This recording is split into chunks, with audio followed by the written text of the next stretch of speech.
जय मसी सबैजनालाई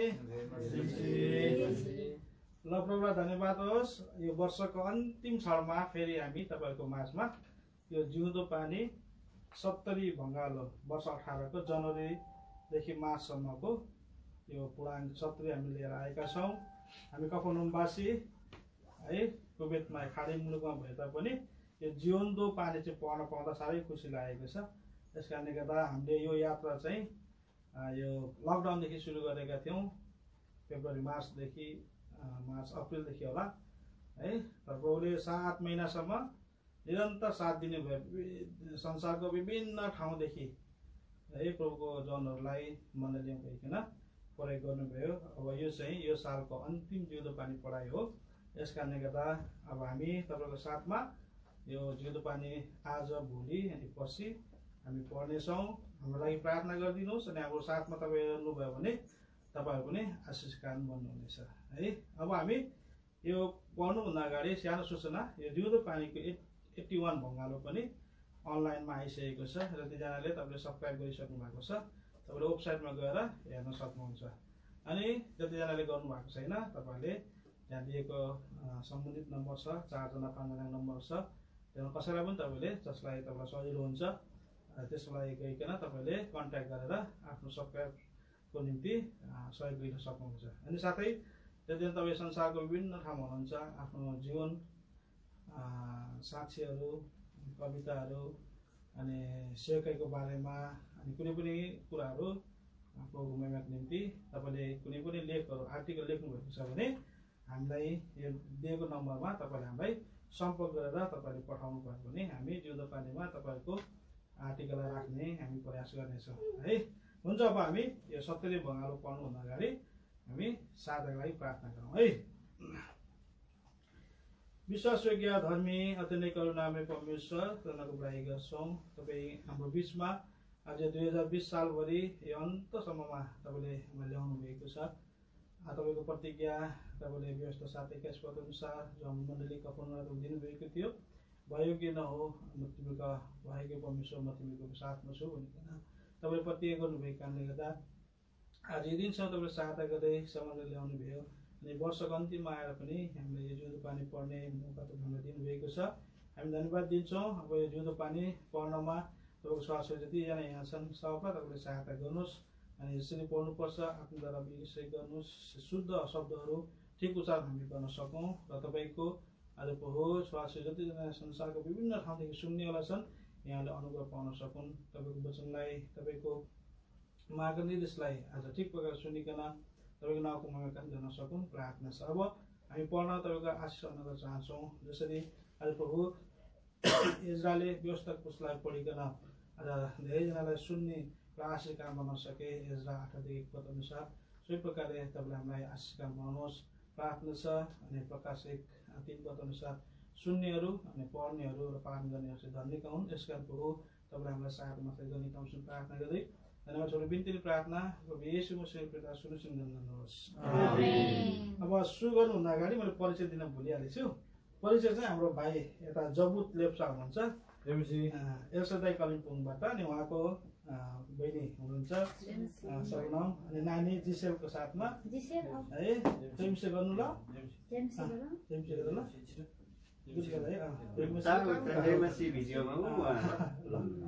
यता नि रोजी राई अनि हाम्रो दाजु जसराज राई हुनुहुन्छ, हाम्रो ब्रदर ज्ञानेश्वर राई, हाम्रो दाजु दमपुन अनि हाम्रो दाजु हुनुहुन्छ टाइटस नयाँ विश्वास हुनुहुन्छ। उहाँको लागि प्रार्थना याद हुन्छ। अब हामी पाला पाला पढ्नेछौँ। म चाहिँ अब सुरुमा बस्नुहोस् तपाईँहरू ल। यो यसलाई सारा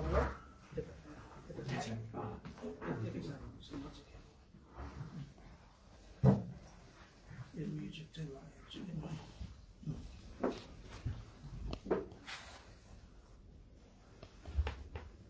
हुन्छ।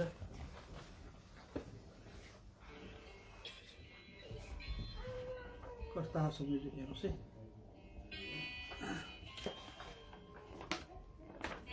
हुन्छ। अब यो वर्ष 18 को जनवरी मार्च 2018 अङ्क 1 पूर्णाङ्क 70 को यो सुचारू सुसमाचार यो चाहिँ सम्पादकीय म तपाईको सामु पढ्न गइरहेको छु। प्रभु येशू विषयक भविष्यवाणी अनि त्यसको पूर्णता। मसीह भविष्यवाणीका दुई स्रोत हाँगाहरू। सुचारू सुसमाचार। मैले भने हेर्नुहोस् म आएको छु, पुस्तकका ठेलीहरूमा मेरो विषयमा लेखिएको छ। भजन सङ्ग्रह 40 अध्यायको 7 पद।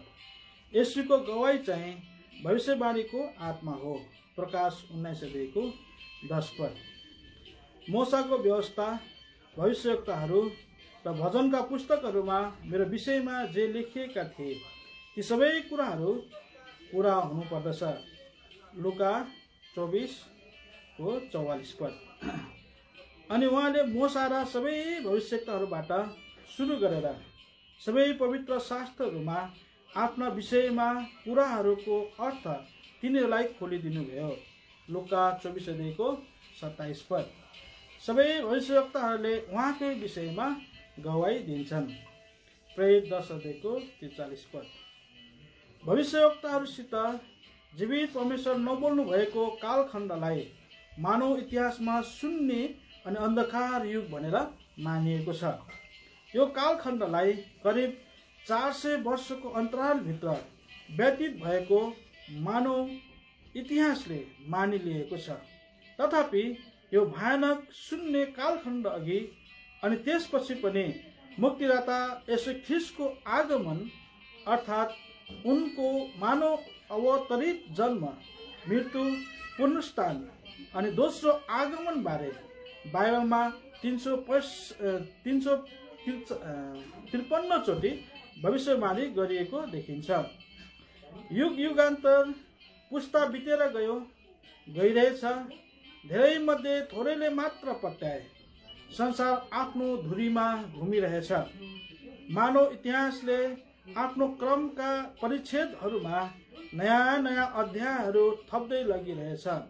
तर संसारका पापी अधर्महरूका एकमात्र मुक्तिदाता ख्रीष्ट येशूबारे गरेका भविष्यहरू एउटै पनि टलेर गएनन्। अचरज पूरा भइरहेका छन्।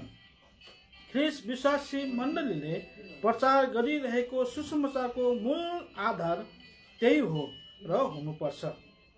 मान्छेको ज्ञान, बुद्धि, शुद्धि, परिकल्पना, योजना, शिक्षा, दीक्षाले बाइबलको सुसमाचारमा आदर गरेर नै मानव सभ्यतामा सफल सत्कार्य भएको छ।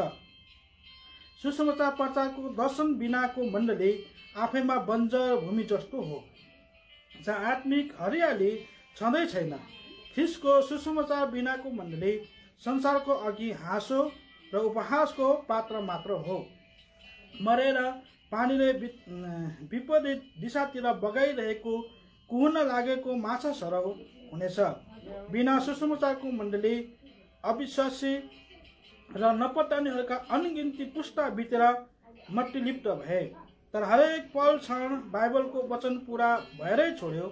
मानिसले पत्याएर र नपत्याएर परमेश्वरको वचन गल्ती, अपुरो अनि असत्य ठहर हुँदैन। भविष्यवाणीको पूर्णताको क्रम जारी छ। पूर्ण सत्य खोज्नेहरूले यति ठुलो साक्षीलाई पनि नकार्ने बहाना बुत्तो गर्न सक्छन्। त्यस्ताहरूको जीवनको जरै सुकेर जाला। तर परमेश्वरको भविष्यवाणीले देखाइरहेको सत्य बिन्दु भर पनि टाल्ने होइन भनी पूरा भइसकेका भविष्यवाणीहरूले ठकुवा गरिसकेका छन्। उद्धारकर्ता प्रभु येशू मसीहा बारेका सुसमाचारले यही भविष्यवाणीको सत्यतामाथि जग हालेको छ। यसकारण कसैले यसलाई प्रतिबन्ध लगाउने प्रयास गरेर हुँदैन।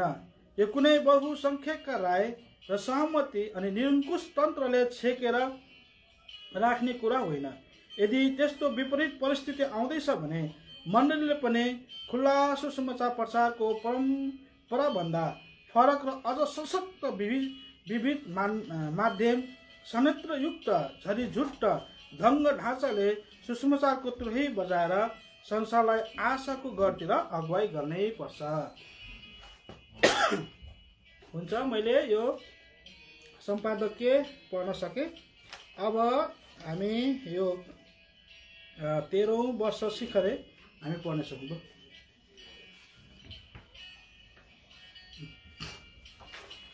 यहाँ यति सब सक्छ है।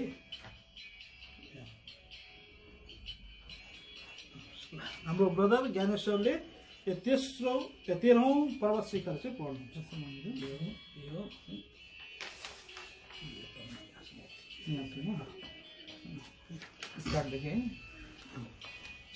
हस्त सम्पूर्ण प्रियजनहरू माझ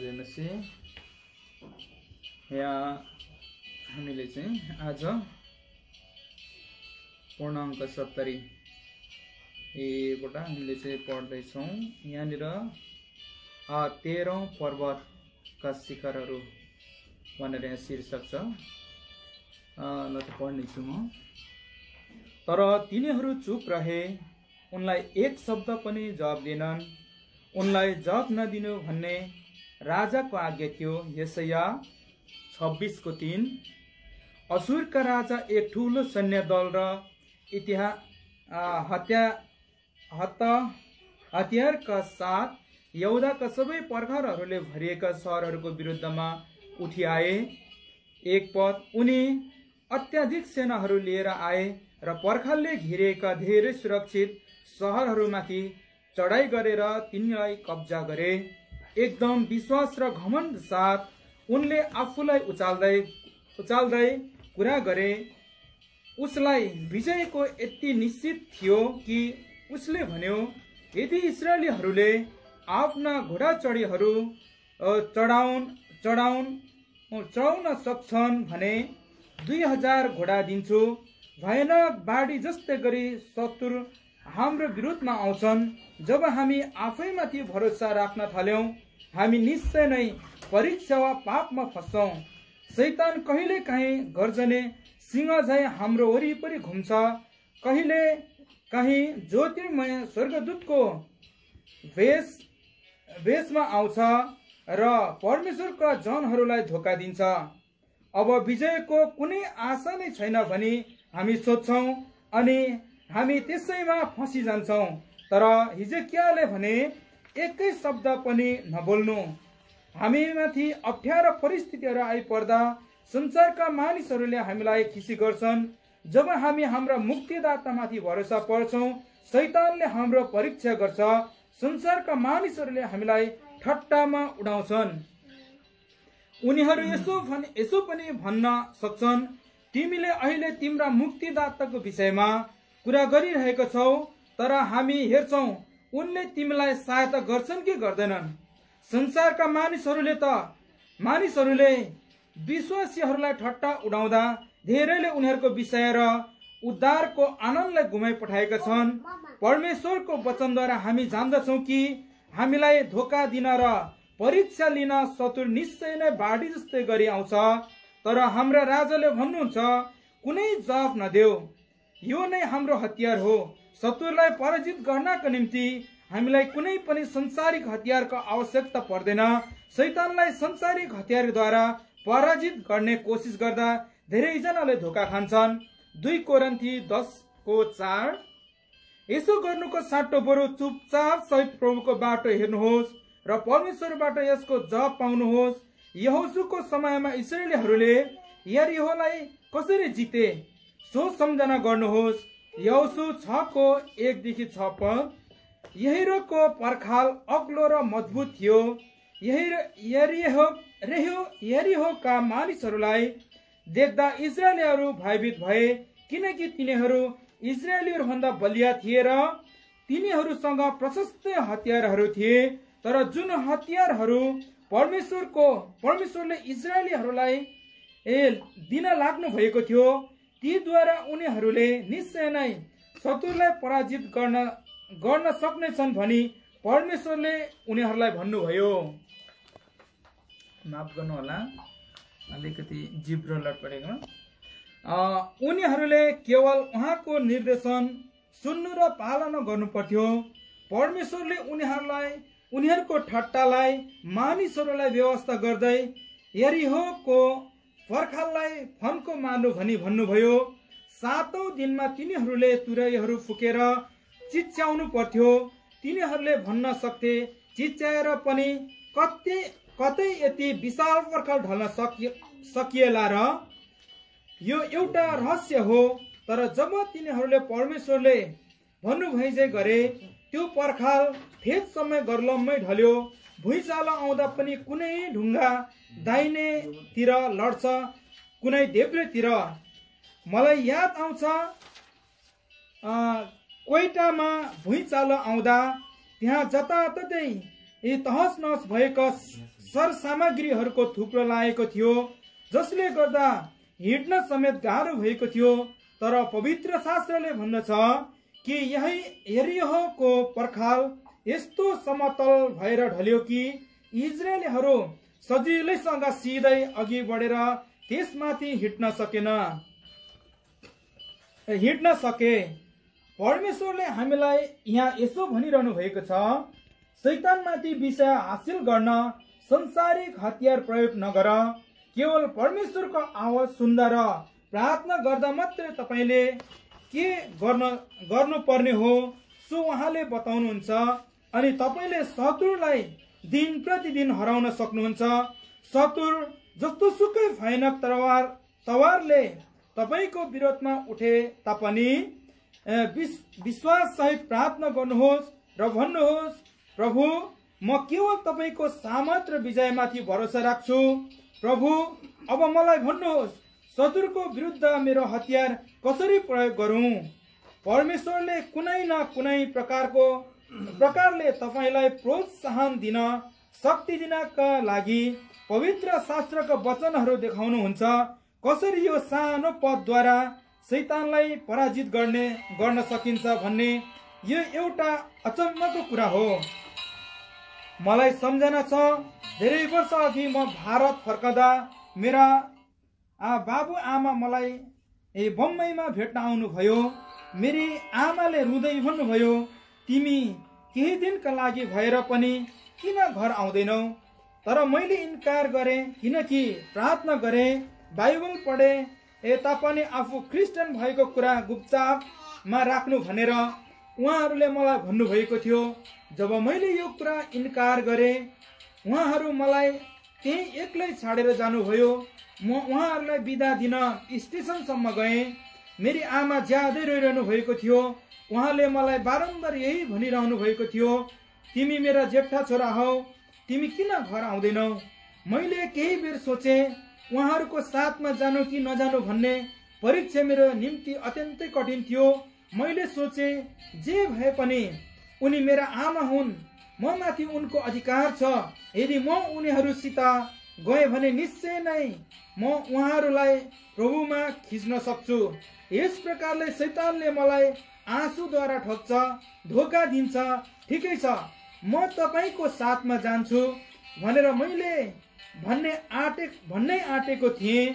त्यति बेला मैले मधुर धीमा आवाज सुने।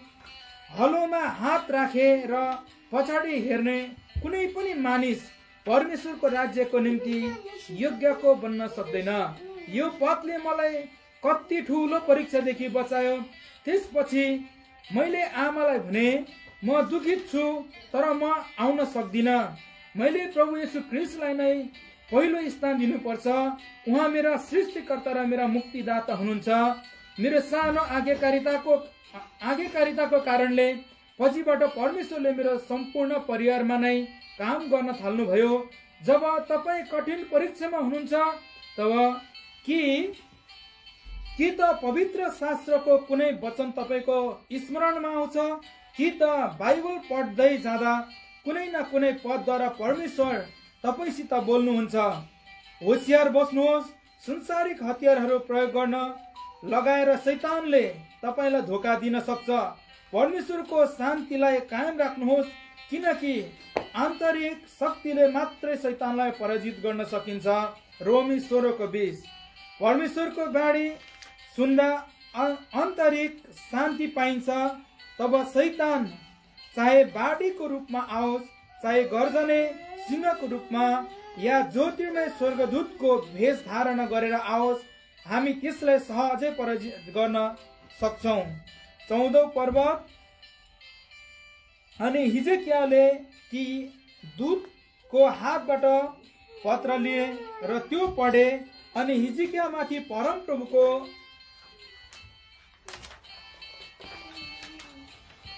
भवनमा गएर परमप्रभुको सामु त्यो फैलाइदिए, किनकि म आफ्नै निम्ति र मेरा दास दाउदका निम्ति यो बचाउनलाई यस सहरको रक्षा गर्नेछु। तब परमप्रभुका दूत निस्केर आश्चर्यहरूको छाउनीमा 1,50,000 मानिसलाई प्रहार गरे अनि तिनीहरू बिहान सबेरै उठ्दा हेर ती सबै मरेका लासहरू रहेछन्। यशाया 37 को 14, 35 र 36। यहाँ असुरका राजाले परमेश्वरको जनहरूलाई धम्काइरहेको र चेतावनी दिइरहेको देख्दछौँ। साथै उसले हिजकियालाई एउटा पत्र पनि पठायो। हिजकिया माथि मन्दिरमा गए 15-17 पद। उनी र उनका मानिसहरू अत्यन्तै कठिनमा परे, तर परमेश्वरले जवाब दिनुहुन्छ भन्ने कुरा उनीहरूले जान्दथे। मानवीय दृष्टिकोणले हेर्ने हो भने त्यहाँ छुटकाराको कुनै उपाय नै थिएन, किनकि उनीहरूलाई सजिलै पराजय गर्ने हिसाबले असुरको राजाले ठुलो सैन्य दल लिएर आएका थिए। उसले अरू राष्ट्रहरूलाई पनि यसरी नै हराएको थियो। हिजकियालाई परमेश्वरमाथि पूर्ण भरोसा थियो, यसैले उनी परमप्रभुको भवनमा गए अनि परमेश्वरले उनको बिन्ती सुन्नुभयो र छुटकारा पनि दिनुभयो। केही वर्ष अघि नगर कोइल भन्ने ठाउँको एउटा खुल्ला मैदानमा हाम्रो सेवा भइरहेको थियो। त्यति नै बेला अचानक हुलका हुल किराहरू उड्दै हामी भएतिरै आए। त्यस बेलुकी सेवामा लगभग 7,000 मानिसहरू भेला भएका थिए। स्तुति गाएर हामीले सेवा सुरु गरेका थियौँ। 3वटा स्तुति गाइसकेपछि अचानक यस्तो घटना भयो। ती किराहरू तुफान जस्तै गरी हामीतिर आए कि यस्तै तुफान र उत्तर भारतमा प्राय आउँदैन नै। यस्तो तुफान मोटो पर्खाल जस्तै गरी आउँछ। ती किराहरू हामीतिर यस्तै प्रकारले आएर हाम्रा हात खुट्टा टाउको गर्दन सबैतिर ढाकिदिए र हामीलाई बेचैन बनाइदिए। हामीले वचन पनि दिन सकेनौँ, किनकि वचन दिन मुख खोल्दा किराहरू मुखभित्र पस्न खोज्यो। अब सेवा हुन सक्दैन भन्ने हामीले सोच्यौँ, किनकि कसैले पनि ती किराहरूको सामना गर्न सकिरहेका थिएनन्। कतिको त नाकभित्र मुखभित्र पनि किराहरू पस्न थालिसकेका थिए। मानिसहरू छतछुल्य हुन थालिरहेका थिए। त्यसैले मैले भने, कृपया एकछिन पर्खनुहोस्, हामी प्रार्थना गर्नेछौँ। अनि हामीले प्रार्थना गर्यौँ, परमप्रभु तपाईको नाममा हामी यी किराहरूलाई हप्काउँछौँ, जसलाई हाम्रो सेवामा बाधा पुर्याउन शैतानले हामी कहाँ पठाइदिएको छ। अचम्मको कुरा, जब हामीले विश्वाससाथ प्रभुलाई पुकार गर्यौँ, किराहरू भागे। यस्तै प्रकारले कि के हुनेवाला थियो सो थाहा भएन तापनि हिजकियाले प्रार्थना गरे तर परमेश्वरलाई सबै कुरा थाहा थियो। यशाया 37 को 36। बिहान उठ्दा यी महान असुरीहरूका सेनाहरू त सबै भुरकुट भएर मरिरहेका रहेछन्।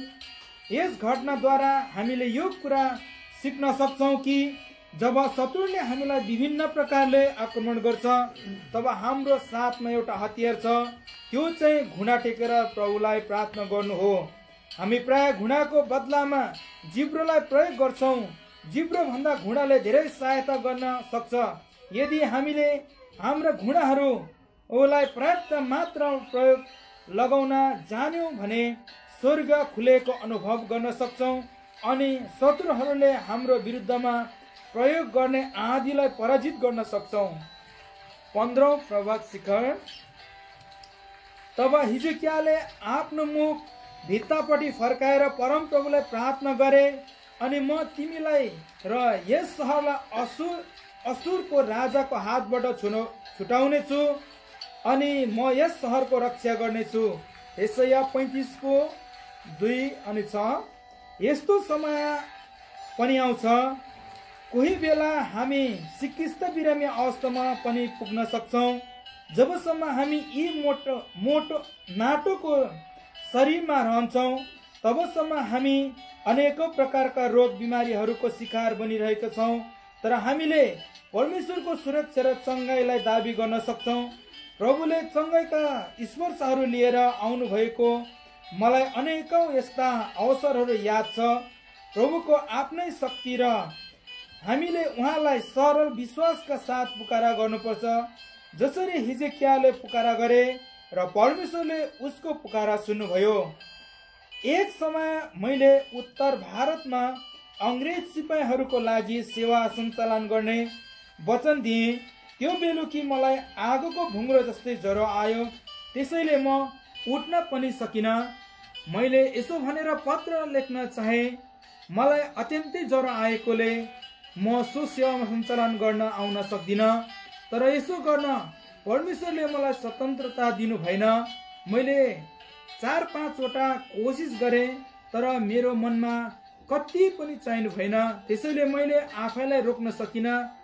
तिमी जानै पर्छ भनेर परमेश्वरले मलाई भन्नुभयो। यस्तो आगोको भुङ्रो जस्तो ज्वरो आएको देख्दै त्यहाँ जानु मेरो निम्ति एक ठुलो मूर्खता थियो। तर परमेश्वरले मलाई प्रतिज्ञा दिनुभएको कारण उहाँले मेरो सबै दुर्बल अवस्थालाई उहाँले आफ्नो हातमा लिनुहुन्छ भनेर मैले उहाँमाथि पूर्ण भरोसा राखेँ। त्यसैले ज्वरो आउँदै भए तापनि म सेवामा गएँ। त्यहाँ पुगेर पनि म लगभग काँपिरहेको थिएँ। उनीहरूले पहिलो गीत गाए, फेरि दोस्रो गीत गाए। मलाई भने ज्वरोले छडेको छैन। त्यसपछि वचन दिने समय आयो। त्यसैले जसै म वचन दिनलाई उठेको मात्र थिएँ, मलाई ज्वरोले छ्याङ्गै छाड्यो। यस्तो अनुभव मैले मेरो जीवनमा धेरैचोटि गरेको छु। जब हामी एउटा नानीको जस्तै विश्वास राखेर प्रार्थना गर्छौँ, उहाँले अवश्य नै जवाब दिनुहुन्छ। यस्तो परीक्षाहरू हामी उहाँलाई पक्रिराख्न सक्छौँ भनेर हामी बलियो बनाउनका लागि हाम्रो जीवनमा आउने गर्छन्। परमेश्वरले हिजकियालाई सहायता गर्नुभयो र मलाई निश्चय छ हामी मध्ये धेरैले यस्तै प्रकारले सहायता पाएको छौँ। परमेश्वरको साथ हिँड्नका लागि हामीलाई विश्वासको आवश्यकता पर्दछ, किनकि शैतानले हाम्रो मनमा शङ्का हालिदिन सक्छ। यशाया 37 अध्यायमा परमेश्वरले हिजकियाको जीवनमा जो अद्भुत काम गर्नुभयो, जसले गर्दा यशाया 38 अध्यायमा उनको विश्वास अझै बलियो बनेर गयो। यसैले गर्दा हरेक अनुभव जसद्वारा हामी भएर जानुपर्छ। यसैले हाम्रो विश्वासलाई अझै मजबुत बनाउँछ। सरल विश्वास सहित जब हामी प्रभुलाई पक्रिरहन्छौँ, हामीले जीवनभर उहाँको विश्वासयोग्यतालाई प्रमाणित गर्दछौँ। जब हामी उहाँमा सहारा लिन्छौँ, तब मात्र उहाँले हामीलाई सिकाउन सक्नुहुन्छ। हस्त जयमसी। यसपछि हाम्रा ब्रदर जबोत आउँदै हुनुहुन्छ।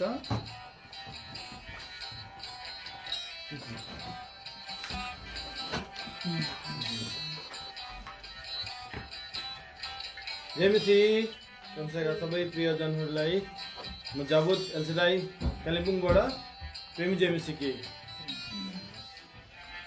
म अब एउटा सानो कविता यहाँ छ, यसलाई पढ्न गइरहेको छु। परमप्रभुको सामर्थी हातमा उहाँको हातको काम हौ हामी, धार्मिकताको हतियारको रूपमा सुम्पिनु छ।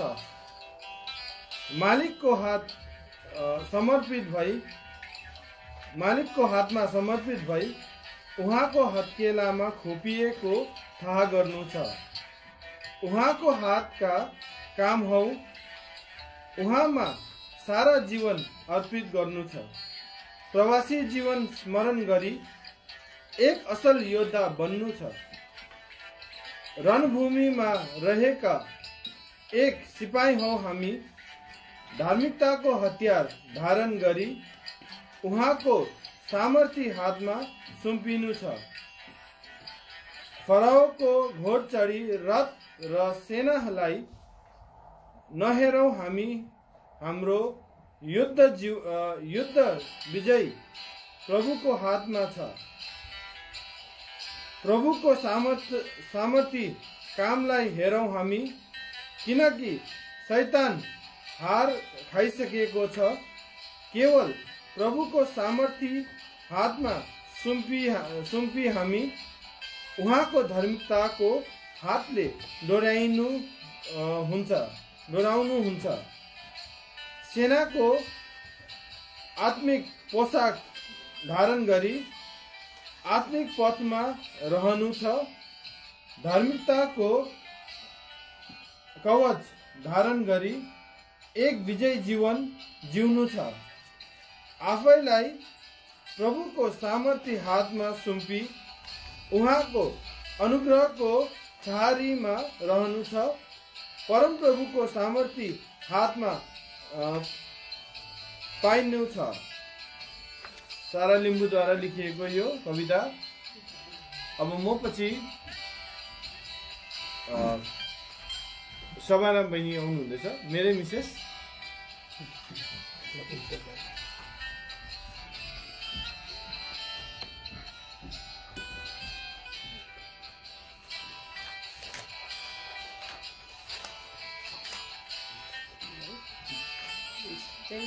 सबैलाई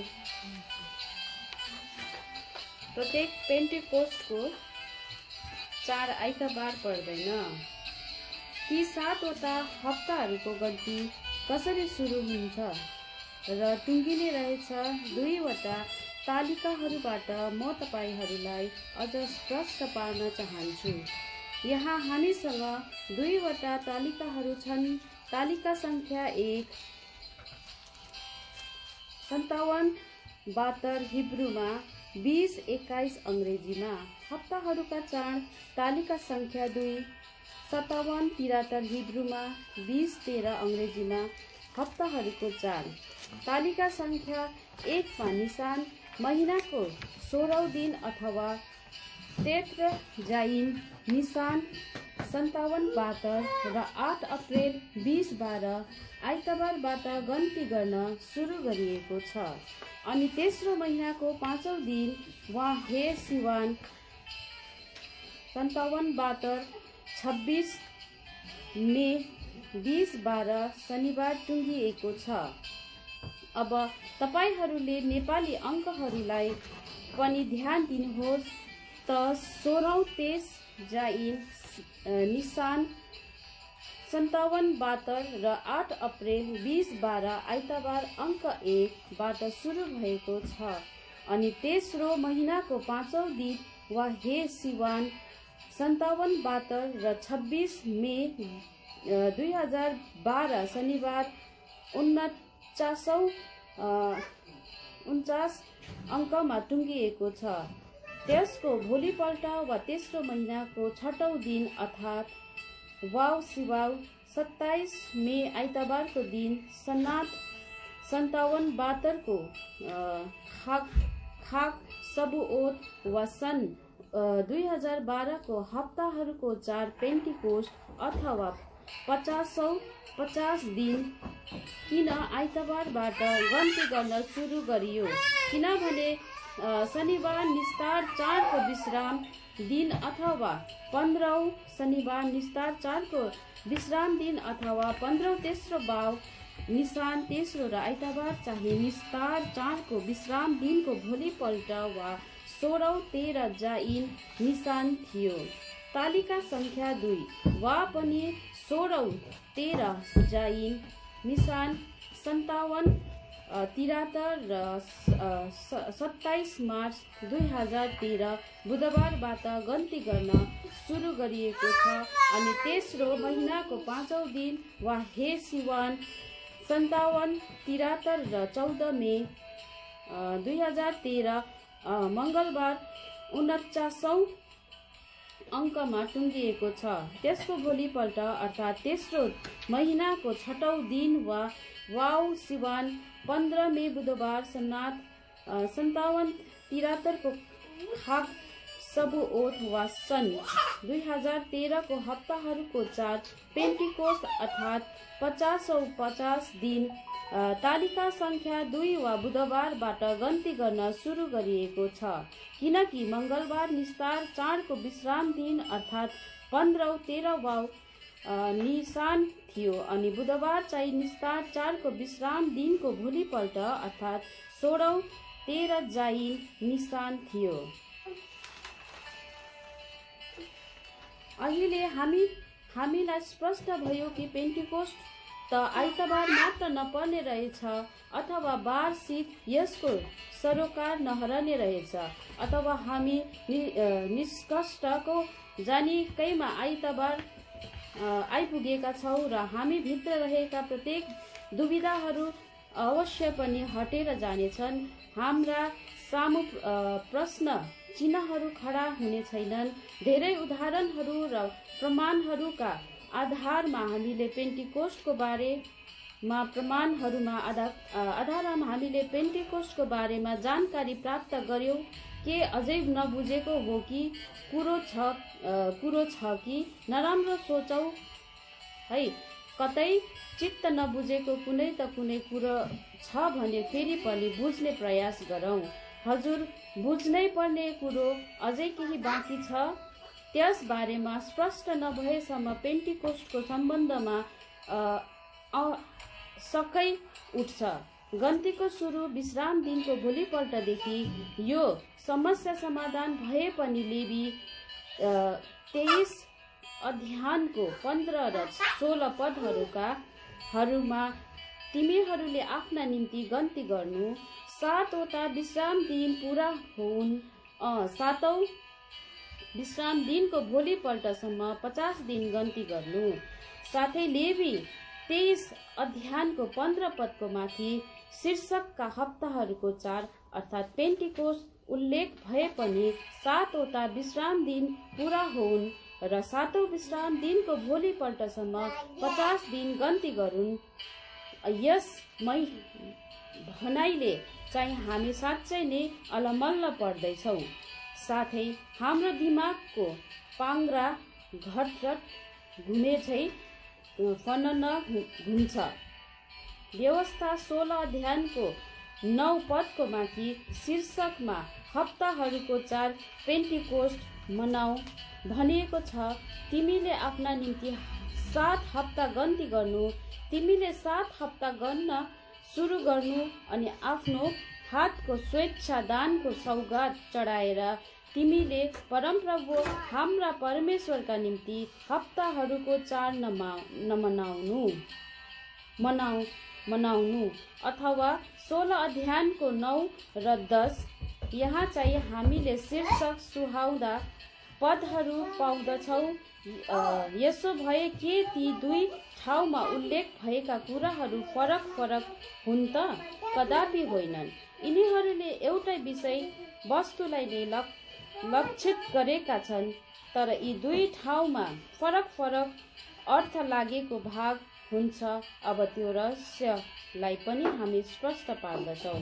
त्यो भन्दा पहिले आइता बाइबलबाट केही सान्दर्भिक उदाहरण हेरौँ।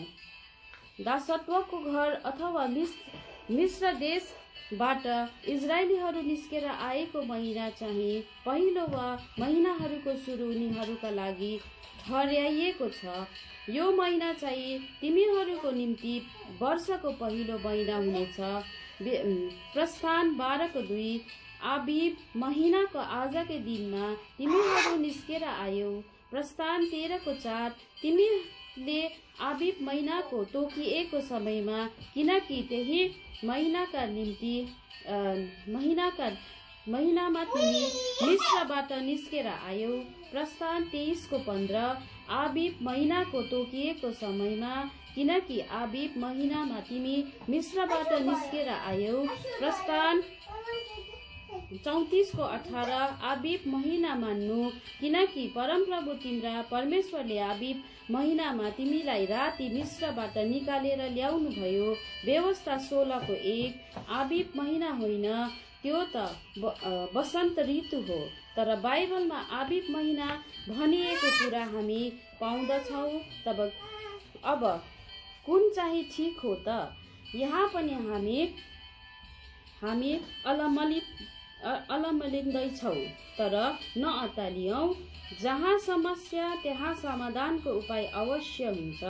हामी लेखिए अनुसार आबीब पहिले महिना हो भन्ने बुझी तापनि पहिलो महिना चाहिँ निशान हो।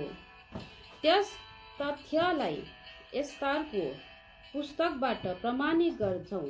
राजा अहासुरुसको 12 वर्षको पहिलो महिना अर्थात् निशान महिनामा पुरा अर्थात् चिट्ठा हाले। एस्तर 3:7। यस्तो भए आबीब पहिले महिना हो भनेर त बाइबलमा लेखिएको कुरो गलत हो त? कदापि होइन। तर निशान महिना र अबीब ऋतुको सुरुवात सँगसँगै हुने अथवा निशान महिनाबाट नै आबीब ऋतु पनि लाग्ने भएको हुनाले निशान र अबीबको बीचमा नङ र मासुको नाता छ। आबीबलाई निशान महिनाको अर्को नाम हो भन्ने गरिएको छ, तर खास गरी यो चाहिँ ऋतुकै नाम हो। त्यही प्रकारको लेवी 23 अध्यायको 15 र 16 पदहरू पनि व्यवस्था 16 अध्यायको 9 र 10 पदहरूमा अन्तर भान भए तापनि गन्तीको सुरुबाट जुनसुकै बारबाट थालिए तापनि 49औं दिनमा पुग्दा सातैवटा बारहरू 7 पल्ट दोहोरिन्छन् वा 7वटा बारहरू 7 पल्ट 49 दिनहरू हुन्छन्। हप्ताहरूको चाडले शनिबार विश्राम दिनसित नाता तोडेको भन्ने कुरो होइन। हप्ताहरूको चाड पेन्टिकोस्टको लागि गन्तीको सुरुवातले चाहिँ निस्तार चाडको विश्राम दिनसितको सरोकार राख्छ। शनिबारे विश्राम दिनसित होइन भनेको मात्र हो। 49 दिनहरू पूरा हुँदा शनिबारे विश्राम दिनको पनि 7 पल्ट चक्कर मारिसकेको हुन्छ। अब हामी 2वटा तलिका संख्याहरूबाट स्पष्ट हुन्छौँ। तलिका संख्या 1। यो तलिकामा आइतबारबाट गन्ती गर्न सुरु गरिएको छ। दाहिनेपट्टि माथि हेर्नुहोस्, किनकि शनिबार निस्तार चाडको विश्राम दिन गरेको छ। देब्रेपट्टि मानिस हेर्नुहोस्, गन्तीको अन्तिम अङ्क 49 शनिबार परेको छ। त्यसको भोलिपल्ट आइतबार। हप्ताहरूको चाड वा पेन्टिकोस्ट वा 50औं दिनलाई दाहिनेपट्टि तल हेर्नुहोस्। तालिका संख्या 2। यो तालिकामा बुधबारबाट अन्न थालिएको छ। दाहिनेपट्टि माथि हेर्नुहोस्, किनकि मंगलबार निस्तार चाडको विश्राम दिन परेको छ। देब्रेपट्टि माथि हेर्नुहोस्, गन्ती अन्तिम अङ्क 49 मंगलबार परेको छ। यसको भोलिपल्ट बुधबार। हप्ताहरूको चाड वा पेन्टिकोस्टमा 50औं दिनलाई दाहिनेपट्टि तल हेर्नुहोस्। यहाँ तलिका संख्या 1 लाई आइतबार पर्ने पेन्टिकोस्टको नमुनाको रूपमा लिन सकिन्छ भने तलिका संख्या 2 लाई चाहिँ कुनै पनि एउटा बारमा पर्ने पेन्टिकोस्टको नमुनाको रूपमा लिन सकिन्छ। तालिका संख्या 2 मा पेन्टिकोस्ट बुधबार परेझै प्रत्येक वर्षको पेन्टिकोस्ट कुनै न कुनै बारमा आइतबार बाहेक पर्यो र पर्नेछ। त्यस्तै गरेर कुनै न कुनै वर्षको पेन्टिकोस्ट आइतबार पनि पर्दछ। हामीले त केवल 7वटा सालहरूमा पेन्टिकोस्टहरू समावेश गर्दा एउटा 2012 सालकोमा आइतबार पनि परेको छ। सोमाको मोसाको समयदेखि आजसम्म लगभग 3,500 वर्षहरू बितिसके। यति लामो अवधिमा अवश्य पनि दर्जनौं पेन्टिकोस्टहरू आइतबार परेका छन् र भविष्यमा पनि पर्नेछन्। अझै हामीले अनिवार्य जान्नु र बुझ्नै पर्ने एउटा कुरा चाहिँ यहाँ रहस्यमय तरिकाले लुकिएको छ, तर त्यसलाई हामीले अनिवार्य नै प्राप्त गर्नु पत्ता लगाउनु परेको छ। आउनुहोस् र तर फेरि एकपल्ट 10 सिक्काहरूमध्ये एउटा चाहिँ हराउने स्त्रीको सिक्को गरौँ। त्यो रहस्य तलिका संख्या 1 मा छ वा आइतबार पर्ने पेन्टिकोस्टमा। यदि आइतबार पेन्टिकोस्ट परेको खण्डमा निसान महिनाको 15औं दिन 13 वावमा 2 वटा दोब्बर विश्राम दिनहरू पर्छन् र पर्नेछन्। एउटा हो शनिबारे विश्राम दिन र अर्को चाहिँ निस्तार चाडको विश्रामको तलिका संख्या 1 को देब्रेपट्टि माथि हेर्नुहोस् त। निसान 15औं निसान चाड वा विश्राम दिन भनेर लेखिएको छ। अब बारलाई पनि विचार गर्नुहोस्, त्यो शनिबार हो। यस्तो अवस्थामा एकै दिनमा 2 वटा अर्थात् दोब्बर विश्राम दिनहरू पर्दछन्। 2 वटा विश्राम दिनहरूमध्ये पेन्टिकोस्टको लागि गन्तीको सरोकार चाहिँ निस्तार चाडको विश्राम दिनसँग छ, तर त्यहाँ शनिबारे विश्राम दिन चाहिँ आफ्नो नियमित चक्करको क्रममा संयोग वंश निसान महिनाको 15औं दिनमा पर्न गएको मात्र हो। ठीक त्यही नियम मुताबिक लेवी 23 अध्ययनको 15 र 16 पदहरूमा उल्लेख गरिए अनुसार निस्तार चाडको विश्राम दिन वा 15औं निसान चाहिँ शनिबार परेको छ, अथवा हामीले यसलाई तलिका संख्या 1 बमोजिम बुझ्नुपर्छ। यसरी तलिका संख्या 1 को 49औं दिन शनिबार परेको छ र त्यो समेत 7 वटा शनिबार विश्राम दिनहरू पूरा भएका छन्। अब त्यो 7औं शनिबार विश्राम दिन को भोलिपल्ट 50औं दिन र बार पनि आइतबार परेको छ। यो कुरा सत्य हो कि लेवी 23 अध्यायको 15 र 16 पदहरूले पनि यही कुरालाई स्पष्ट पारेको देख्दछौँ। 7 वटा विश्राम दिन पूरा हुन्। 7औं विश्राम दिनको भोलिपल्टसम्म तिमीहरूले 50 दिन गन्ती गर्नु। हिब्रू लिपिमा वर्णमालालाई नै अङ्कको रूपमा पनि प्रयोग गरिन् भनेर मैले अघिल्लो लेखमा पनि प्रस्तुत गरिसकेको छु।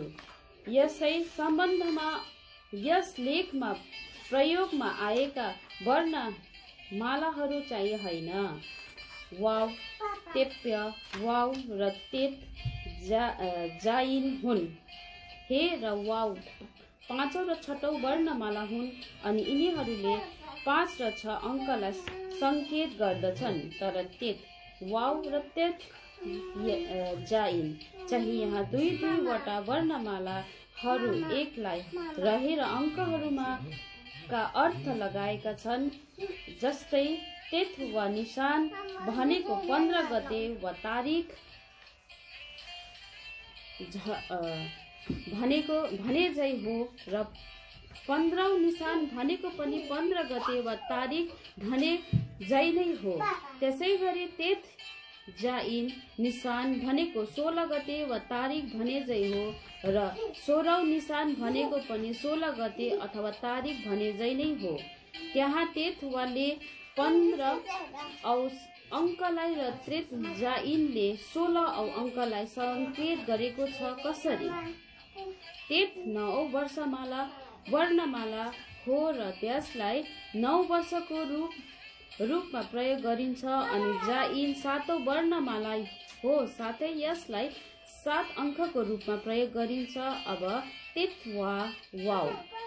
वाव अथवा 16 बराबर 15 भयो। यसरी नै तेत जाइन बराबर तेत जाइन अथवा 17 बराबर 16 भएको हो। पेन्टिकोस्टको सम्बन्धमा पूरा जानकारी होस् भन्ने हेतुले धेरै उदाहरणहरू समावेश गर्दा पनि निकै लामो हुन गयो र हामीलाई पूरा जानकारी पनि भयो कि पेन्टिकोस्ट आइतबार मात्र नपर्ने रहेछ। यस चाडको लागि गन्ती गर्न थालिने दिनको अघिल्लो दिन चाहिँ 15 निवास वा निस्तार चाडको विश्राम दिन रहेछ, तर शनिबारे विश्राम दिन चाहिँ होइन रहेछन् भनेर हाम्रा नानीहरूलाई बाइबलीय शिक्षा दिन हाम्रो परम कर्तव्य हो, किनकि हामी विश्वासी बुबा आमाहरू हौ। बाइबलले पनि हामीलाई यो सल्लाह दिन्छ, बालकलाई जुन बाटोमा त्यो हिँड्नुपर्छ त्यही बाटोको तालिम देऊ र बुढो हुँदा पनि ऊ त्यसबाट हट्ने छैन।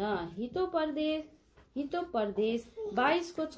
तर उनीहरूलाई ती कुराहरू बताउँदा हामीले सावधानी अपनाउनु पर्छ, किनकि बाइबलका कुराहरू एकादेशको कथा जस्तो होइनन्, नत्र अन्धा बुबा आमाहरूका आत्मिक रूपले अन्धी छोराछोरीहरू हुनेछन् र अन्तमा सबैजना नै एकैसाथ त्यस सत्यनाशको खाडल भित्र खस्ने ठूलो सम्भावना हुन्छ, किनकि अन्धाले अन्धालाई ढोर्याउने भने दुवै खाडल भित्र खस्नेछन्। मत्ती 15:14। त्यसकारण हामीले जे सुनेका छौं ती कुराहरूमा हामीले साह्रै ध्यान दिनुपर्छ, नत्र कुनै समय हामी ती कुरादेखि बगेर जानेछौँ। हिब्रू 2:1। हामीले दिनलाई भन्दा परमेश्वरलाई प्रमुख स्थान दिनुपर्छ, किनकि यहाँ सृष्टिका मालिक प्रभु हुनुहुन्छ। उहाँ आफैले मानिसका पुत्र विश्राम दिनका पनि प्रभु हुन् भन्दै फरिसीहरूलाई जवाब दिनुभएको छ। मत्ती 12:8। साँच्चै उहाँ दिनहरूका पनि प्रभु हुनुहुन्छ, किनकि यो कुरा परमेश्वर हाम्रा मुक्तिदाताको दृष्टिमा असल छ, ग्रहण योग्य छ। सबै मानिसहरूले मुक्ति पाउन् र सत्यको ज्ञानमा आउन् भन्ने इच्छा उहाँ गर्नुहुन्छ। पहिलो तिमोथी 2:3-4। थप केही जानकारीहरू। अभिम ऋतुको नाम हो भनेर अघि नै उल्लेख गरेको छु। हजुर हिब्रू अभिमको अर्थ अंग्रेजीमा चाहिँ स्प्रिङ टाइम हुन्छ। हिब्रू भाषामा पनि 4 वटा ऋतुहरू हुन्छन्। सिजन ऋतुलाई हिब्रूमा ओनाहा भनिन्छ। ऋतुहरूका नामहरू यस प्रकार छन्: अभिम स्प्रिङ, दोस्रो काइद समर, तेस्रो स्टौ अटम र खोरेब विन्टर। अब महिनाहरू हिब्रू पात्रोमा कुनै वर्षमा 13 वटा महिनाहरू पनि पर्दछन्। नेपाली र अंग्रेजी पात्रहरूमा चाहिँ प्रत्येक वर्षहरूमा 12 वटा महिनाहरू मात्र भएको पाइएको छ, अनि बाँकी यो संसारमा भएका अरू पात्रहरूका बारेमा पनि चाहिँ थाहा भएन। यी 13 वटा हिब्रू महिनाहरूका नामहरू यस प्रकार छन्: निसान, इयार, ज्युब, राजा, 6:1 37, सिवन, 4 तम्मुज, 5 आव, 6 एलुल, 7 तिस्री, एतानिम, 1 राजा, पहिलो राजा, 8:2, 8 मार्क खसवान, बुल र पहिलो राजा, 6:37, 9 किस्लेव, 10 तेबेत, 11 सबात, 12 आधार आलेफ र 13 आधार बेद। यसरी 2 वटा आधार महिनाहरू केही वर्षहरूका अन्तरालमा परिरहनका कारण चाहिँ यो हो। प्राय गरेर हिब्रू महिनाहरूमा 29 दिनहरू हुन्छन् र कुनै महिनाहरूमा चाहिँ 30 दिनहरू हुन्छन्, र यी बाँकी रहेका दिनहरूको जब एउटा महिना बन्छ त्यही महिना नै आधार बेद हो। यसो हुनुको पनि कारण छ। यस सम्बन्धमा भविष्यमा जानकारी प्राप्त गरौँला।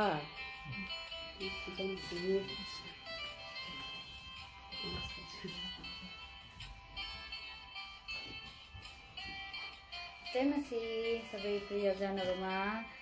अनि अब मेरो पालो छ पढ्ने। प्रार्थनामा याद गरिदिनुहोस्, राम्रोसँग पढ्न सकौँ भनेर है। सबैजनाले प्रार्थनामा याद गरिदिनुहोस्। र मेरो चाहिँ शीर्षक छ आत्मिक यात्रामा भिक्टर बढी है। यो चाहिँ साक्षी रहेछ अनि साक्षी भिक्टर बढीको साक्षी रहेछ। ल हुन्छ अब सुरु गरे।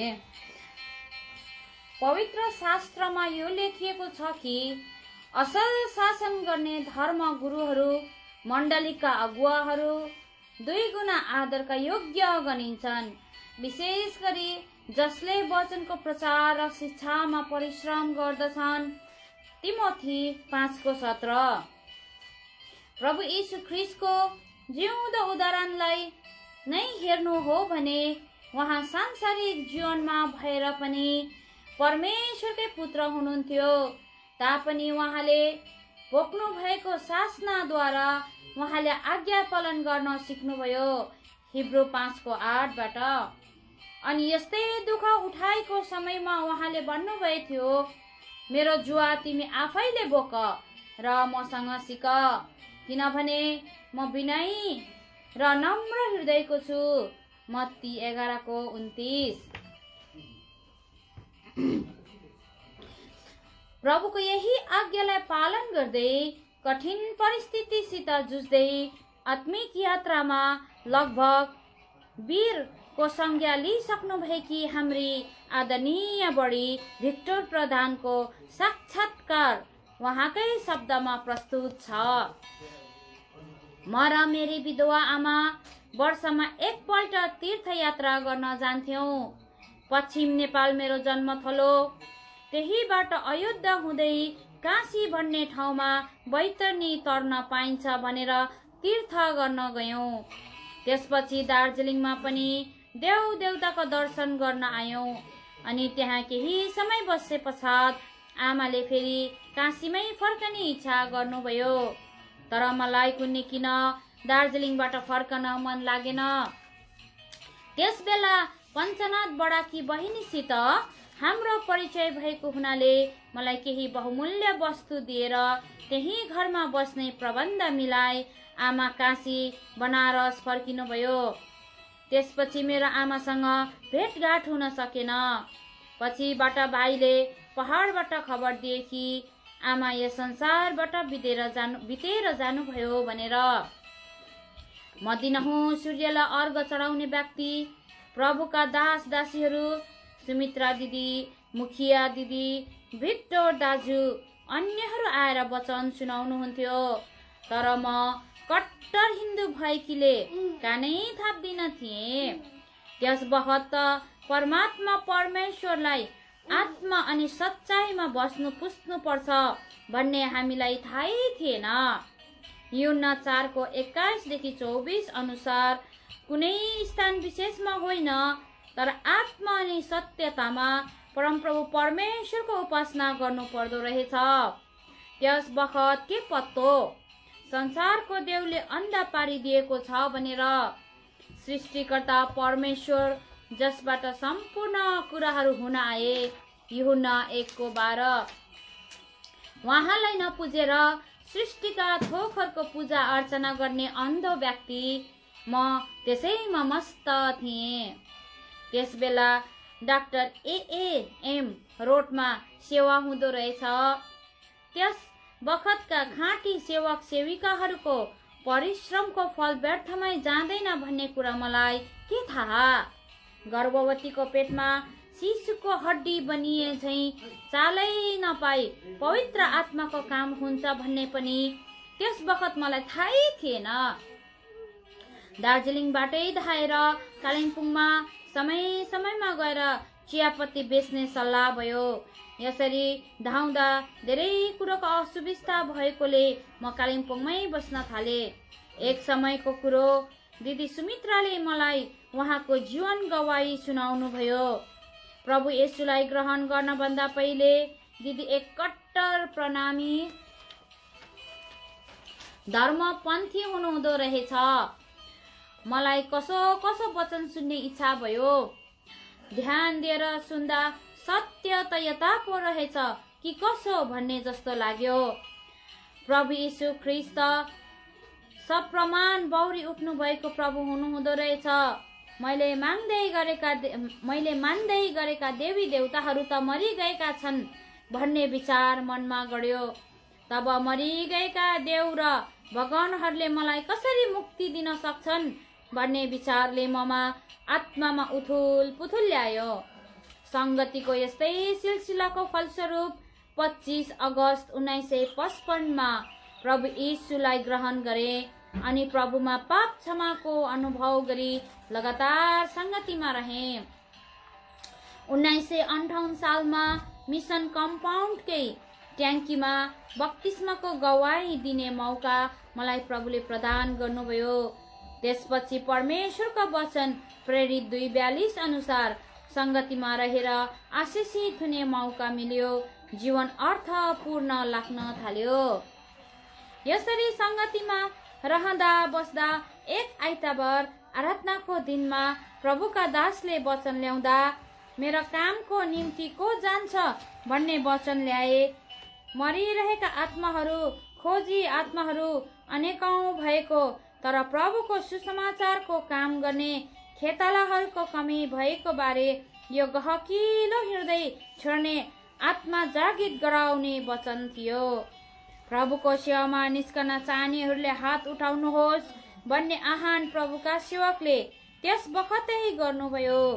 मैले पनि सेवा गर्ने इच्छा राखेर हात त तत्क्षण उठाए, तर पछिबाट मनमा नाना प्रकारका आँधी तुफान जस्तै विचारहरू आइरहे।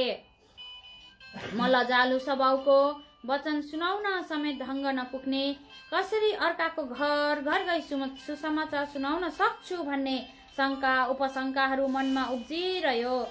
म त सानै छु, जाँच परीक्षा अभिलाषामा परेर जीवन गवे ठिक राख्न सक्दिन भन्ने अन्य जाति र प्रभुका लोकहरूको सामुन्ने कुन दशा होला त? मेरो जीवनबाट प्रभुको प्रचार र महिमा नभएर बदनाम हुने काम भयो भने नि त। तर मेरो अनुग्रह तिम्रो निम्ति प्रशस्त छ। यो वचनले ढाडस र उत्साह दियो, ऊर्जा दियो। प्रभुकी दासी सुमित्रा दिदीहरूको हौसला र वचनको टेकोहरूले सबै शङ्का निरुत्साहहरूलाई पन्साइदिए। मर्कुस 8:37ले मेरा आँखा खोल्नमा सहायता दियो, किनकि मानिसले आफ्नो प्राणको सट्टामा के दिन सक्छ र? किनकि यस व्यभिचारी र पापी पुस्ता जो म र मेरो वचनदेखि शर्माउँछ, मानिसको पुत्र पनि आफ्ना पिताको महिमामा दूतगणसित आउँदा त्यसदेखि शर्माउनेछन्। तर म आफू खुसी गरेर सेवामा निस्कन चाहदिनथे। मैले दिदी सुमित्रा घिमिरेलाई मेरा मनको कुराहरू पनि प्रभुले दिनुभएको वचन र प्रतिज्ञाहरू बारेमा बताए। उहाँले मलाई मण्डलीमा जिम्मेवार दासहरू कहाँ लैजानुभयो। त्यस बखत सेवा गर्छु भनेर थपक्क प्रभुको घरमा आउनु पाइँदैन थियो। प्रभुका दासहरूले मेरो केरकार गरे। साँच्चै वचन पायौ के वचन पायौ? सुमित्रा बहिनी र अन्यले सेतो साडी लगाएको देखेर त होइन होला नि? सेवा गर्दै जाँदा जुत्ता लुगा फाट्ला, नयाँ लगाउनु नपाउला, पैसा नहोला, भोकै रहनु पर्ला, सक्छौ के त? मलाई परमेश्वरको वचनले तयार पारेको थियो। मैले सम्झे कसले र कुन चाहिँ थोकले हामीलाई ख्रीष्टको प्रेमबाट अलग पार्न सक्छ र? बढीले अझै अघि भन्दै जानुहुन्छ, म जवानै भए तापनि मलाई प्रभुमाथि यति भरोसा भन्ने भइसके थियो कि परमेश्वरमा सबै कुराहरू सम्भव छन्। मत्ती 19:26, मर्कुस 20:27, लुका 1:36, लुका 18:27। मैले ठुला बडाहरूलाई मेरो ख्रीष्ट प्रतिको समर्पित जीवनको अठोट सुनाए। उहाँहरूले पनि यो निर्णयलाई सहर्ष प्रार्थना सहित स्वीकारेर प्रभुमा समर्पित गरिदिनु भयो। यस प्रकारले 1958 सालमा म पूर्ण समय सेविका का निम्ति प्रभुको काममा नियुक्त भए। 7 वर्षसम्म एल्सादाईमै संगति अनि प्रभुको कार्यमा सम्मिलित रहे। एक दिन अचानक भाइजी भक्त सिंह 6 हप्ताका निम्ति एल्सादाई आउनुभयो। त्यही अवसरमा उहाँले सोध्नु भएछ कि पूर्ण समय सेवक सेविकाहरू यतिकै बस्ने कि वैवाहिक जीवनमा प्रवेश पनि गर्ने त? सुमित्रा दिदीले त प्रभुबाट पहिले नै अविवाहित बसी सेवा गर्ने बारे वचन पाउनु भएको रहेछ। पावलको जस्तै दृढ निर्णय कसले पो काट्न सक्ने र?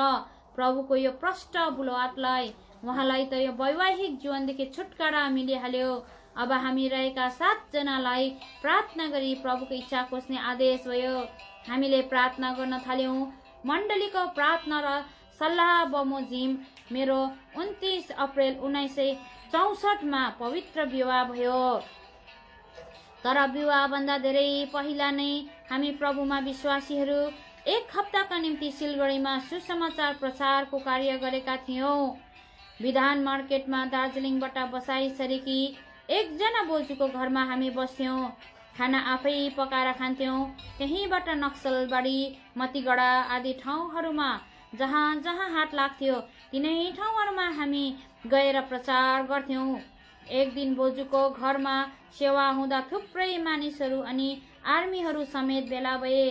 त्यो देखेर बडालाई परमेश्वरले मनमा सिलगढीमा पनि एउटा मण्डली खडा भए असल हुनेछ भन्ने चाह दिनुभएछ।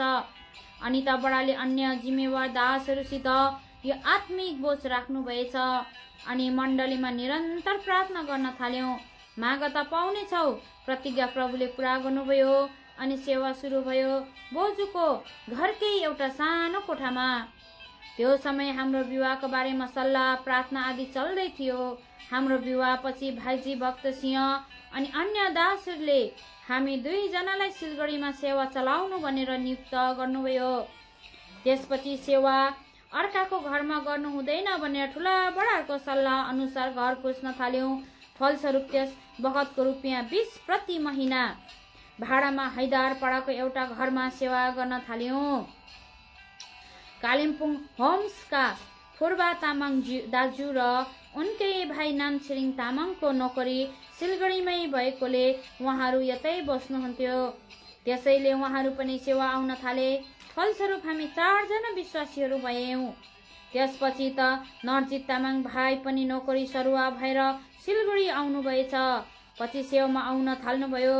पछि होम्सबाट फुर्बा तामाङ दिदीहरू पनि मण्डली खडा भएको छ, सहयोग पुर्याउनु पर्छ भनेर आइदिनु भयो।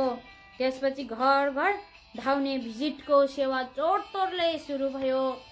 जोसिलो र साहसी बडाको मुखमा र यति थोरै विश्वासीहरूको प्रार्थनामा यशाया 60:22 1बाट 1000 बनिने छन् भन्ने यो वचन बारम्बार प्रतिध्वनित हुन्थ्यो।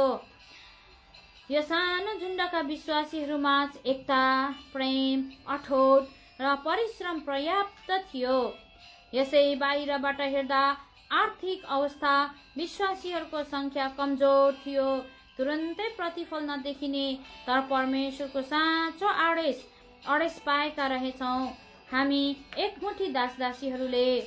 जे होस्, शंका थिएन, अटुट विश्वास थियो।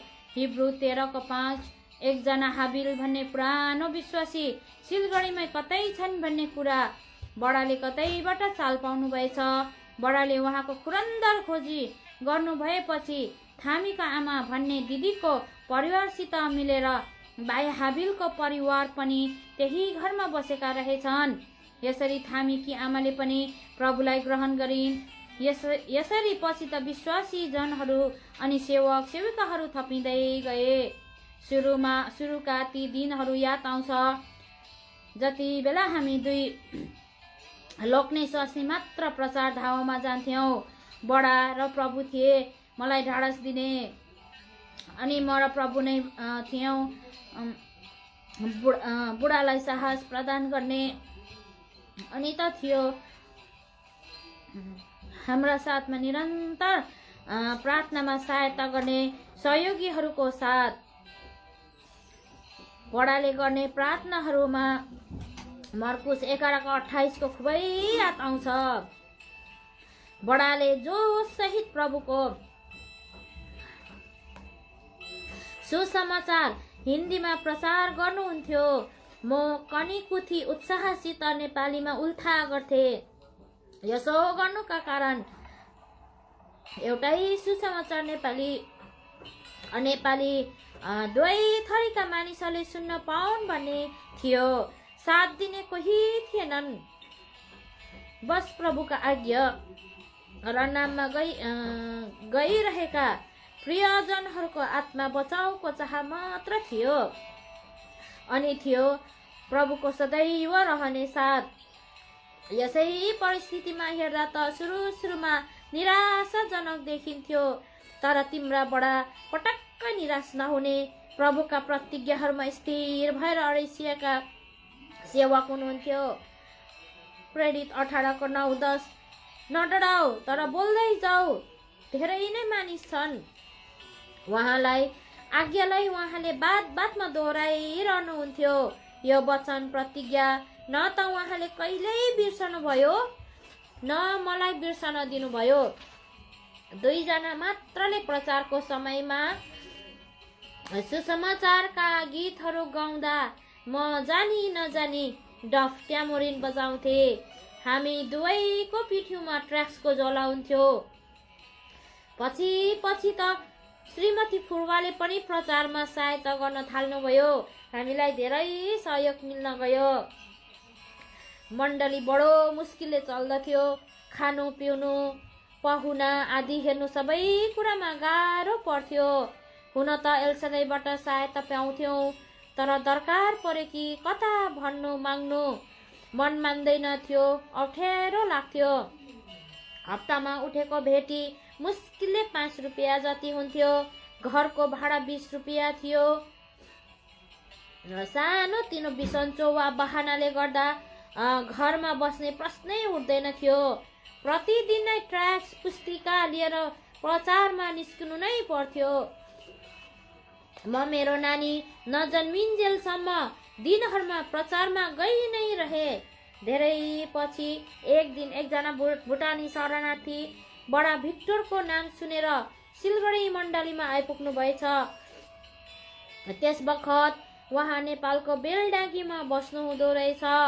उहाँले बताउनु भयो कि बेलडाँगी र वरिपरि बाँचेकै विश्वासीहरू अनि उहाँको परिचयमा भएका सबै विश्वासीहरू पनि संगतिविहीन भएकोले यतै संगति गर्न आउँछौ भन्ने इच्छा जाहेर गर्नुभयो।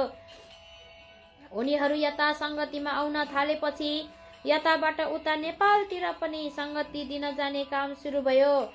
यस प्रकारले नेपालमा प्रचारका निम्ति बाटो खुल्न गयो। फलस्वरूप पछि गएर एक दिन माई खोला किनारको शरणार्थी शिविरमा सेवा भयो।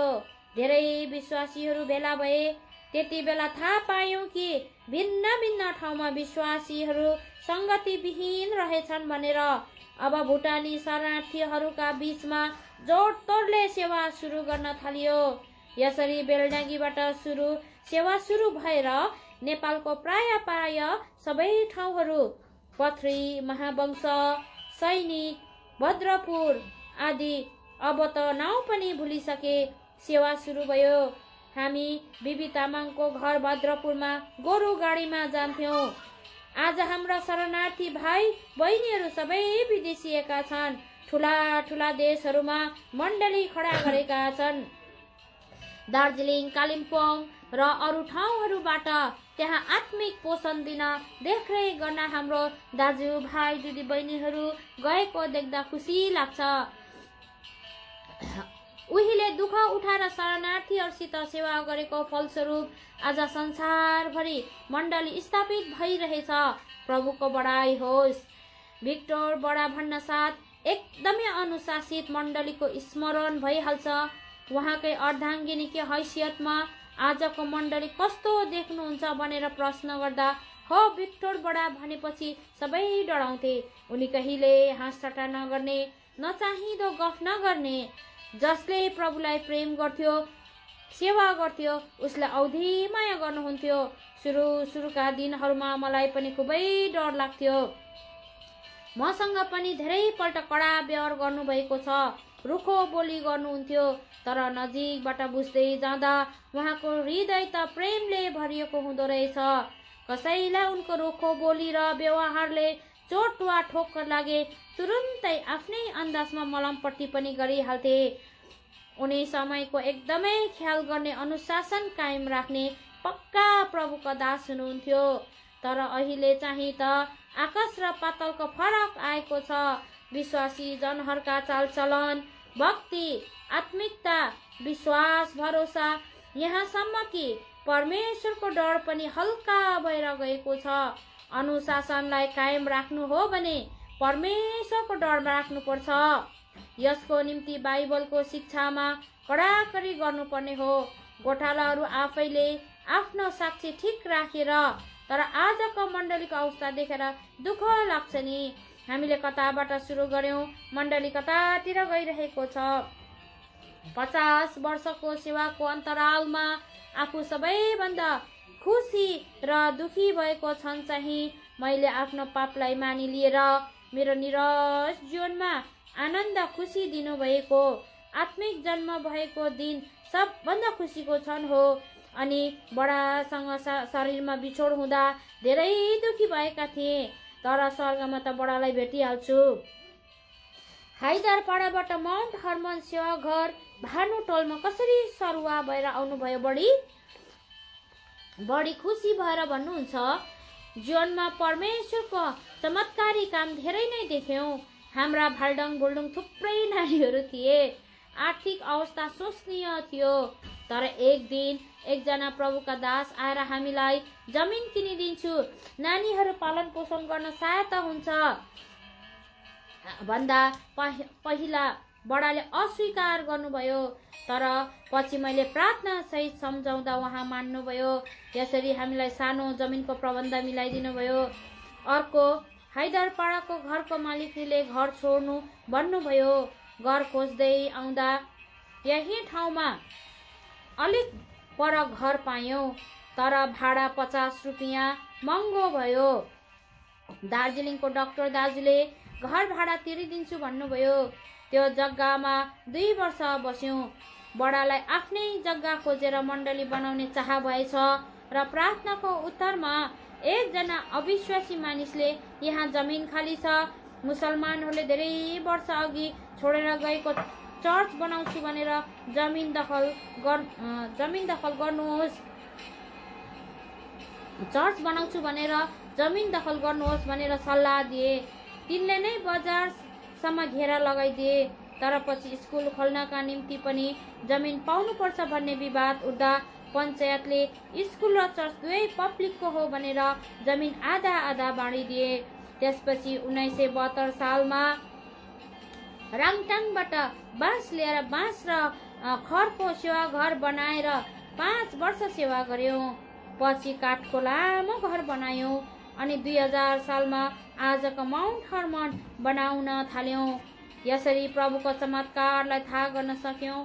अर्को अचम्मको कुरा, हैदरपाडाबाट यता घर सर्दा त्यहाँका मानिसहरूले हाम्रा सर सामानहरू, ट्र्याक, पुस्तक पुस्तिकाहरूको ठुला ठुला पोकाहरू गाडीमा लदाएर हामीसँगै यहाँसम्म आएर सहयोग पुर्याए।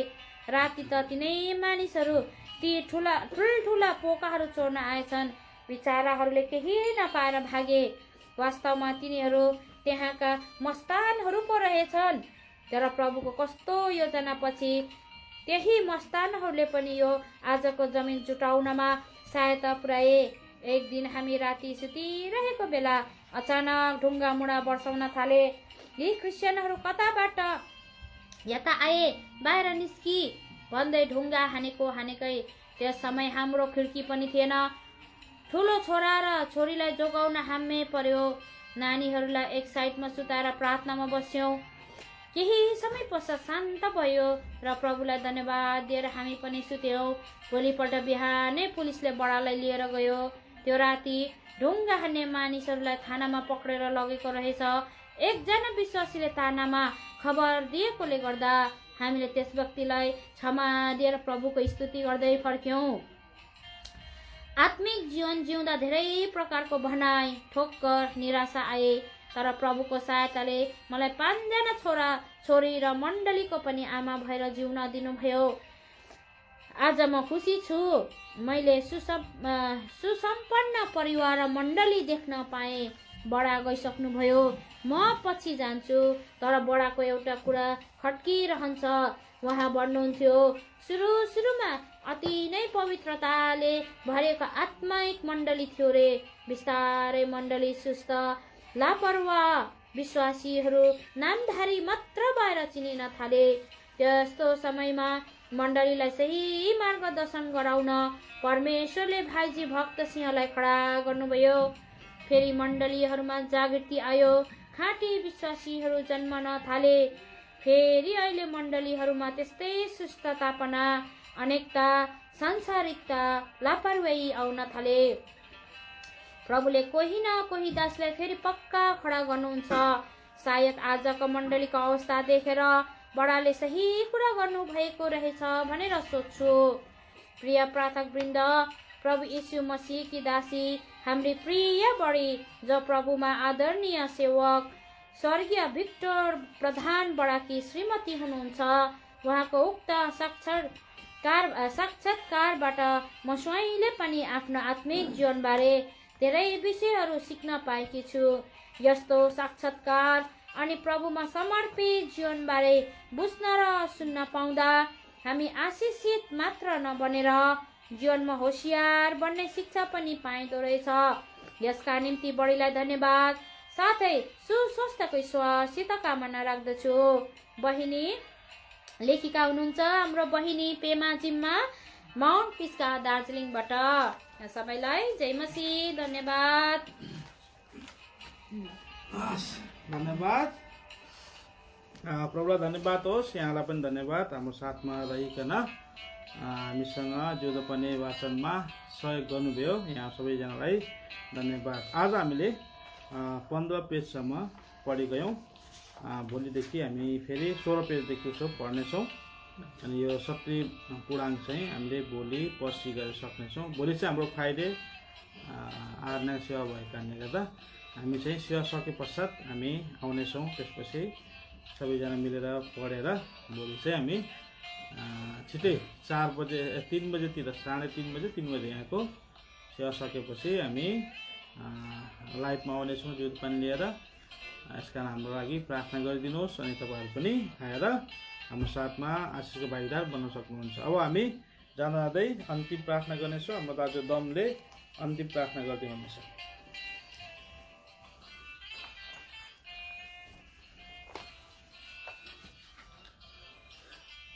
जिनिसी सबैजनालाई आशा गरेको छु यहाँहरूले प्रशस्त आशिष पाउनुभयो है, आशिष बन्नुभएको छ। यहाँ जिउँदो पानी वर्ष 18 अङ्क 1 पूर्णाङ्क 70। आज भाइ बहिनीहरूले 15 पेजसम्म पढेका छन्।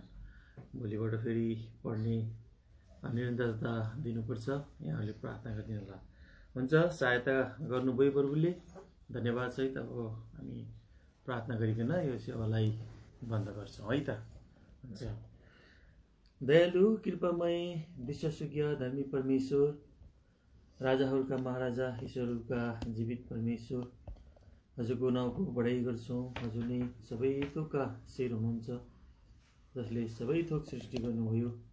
हे अनुग्रहकारी परमेश्वर, हामी मानिस जातिलाई बडो प्रेम गर्नुहुने र संसारको पाप उठाइ लैजानको निम्ति आज प्रभु धर्मी भइकन पनि यस पापी संसारमा जन्म लिइकन प्रभु हाम्रो निम्ति आफूलाई बलि गर्नुहुने परमेश्वर, यति धेरै प्रेम गर्नुहुने परमेश्वर, हजुरको बढाइ गर्छौँ।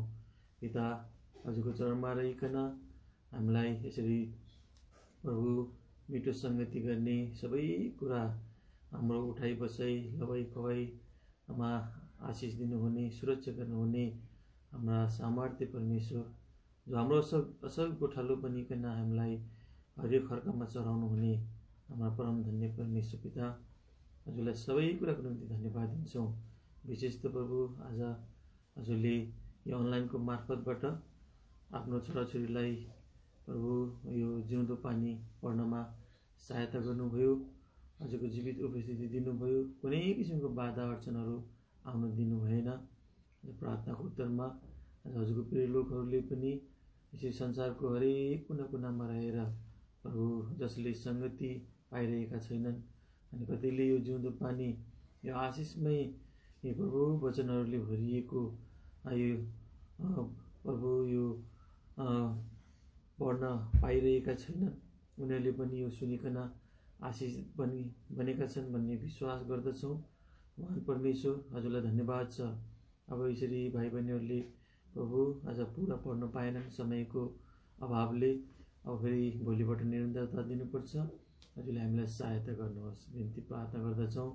अनि यसरी नै आफ्नो जनहरूलाई प्रभु आफ्नो जीवित वचनले भरिएको यो सङ्गालो जुन सबै किसिमले भरपूर छ यसमा यो सुन्नमा अनि आफ्नो छोराछोरीहरूले प्रशस्त आशिष पाउनमा हजुरले सहायता गर्नुहोस् बिन्ती प्रार्थना गर्दछौँ। सबै कुरामा हजुरले सुरुदेखि अन्त्यसम्म हामीलाई आफ्नो जीवित वृद्धि गर्न सहायता सुरक्षा गर्नुभयो, यसको निम्ति धन्यवाद माग्छौँ।